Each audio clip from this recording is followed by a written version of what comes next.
ESPN released their wins and losses predictions for every team, and I'm curious to see what they came up with. Let's start with the stacked Western Conference. There are just too many good teams. I feel like almost any team that makes the playoffs from the West has a chance, even if it's minimal. First up are the Contenders. The top 3 seeds are about what I expected. The Oklahoma City Thunder as the first seed, can't argue with that. They were really good and added a lot of talent in the offseason. They were my pick last year to make the finals, and I'm leaning heavily towards them again. I would seriously consider Dallas as the second seed. A team that got it together after making some moves at the trade deadline and made a run to the finals should fare a lot better with a full year together. Adding Klay Thompson doesn't hurt either. But Minnesota is well-rounded. That size is a big problem for most teams in the league. The bottom half teams are going to be easy pickings most nights, and back-to-backs are going to be brutal. The wins are going to pile up, and either way, they're going to finish top 3. Nuggets in the top 4. If there's a team that can break into that top 3, it would be Denver. Quick note, I like that pickup of Russell Westbrook a lot. People are sleeping on it, and I think it's the perfect situation for both parties. Keep an eye on that. The bottom 2? Listen, I'm not trying to hate or anything of the sorts.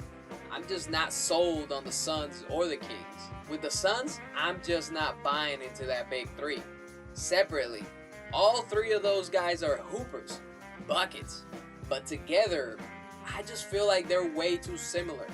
They do a lot of the same things and don't complement each other in the way teams are supposed to be built to win in the NBA.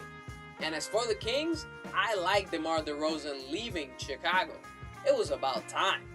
Fit-wise, I'm not so sure what the ceiling is for them. The one thing this team did really well last year was shoot the 3. DeMar can pass the rock, and if guys stay engaged, it'll get interesting.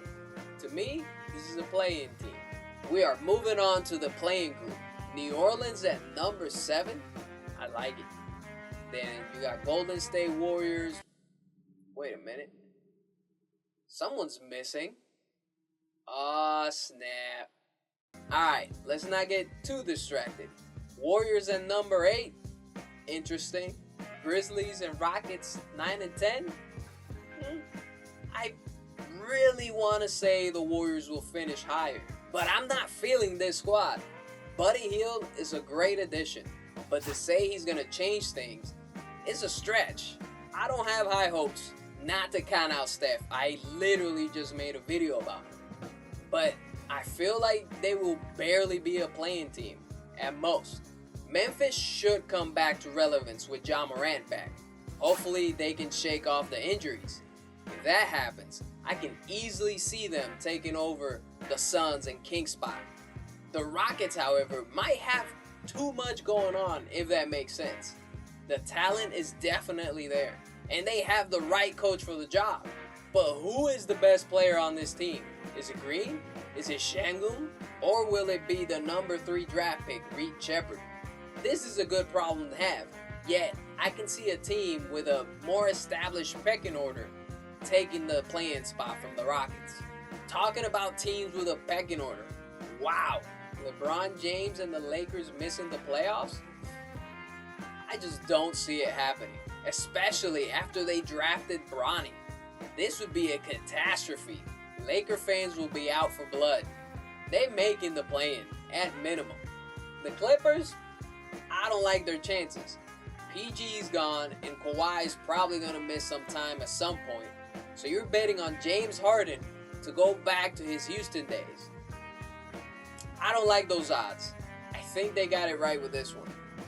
As for the last few teams, the San Antonio Spurs are my sleepers to get into the playoffs. Not just because they're my favorite team. I'm trying my best to remain impartial. But I think CP3 is going to help this team a lot, just with his presence. Stephon Castle was a great pick. I wish we would have kept Rob Dillingham, but it's time to move on. I think making the play-in is reasonable. Utah and Portland are playing for the draft, so not much to say there. Here are my final predictions. Let me know what you guys think and share your predictions in the comments. Keep an eye out for the Eastern Conference predictions coming out soon. Like and subscribe if you haven't yet. I'm Angel Vasquez, and I'll see you on the next one.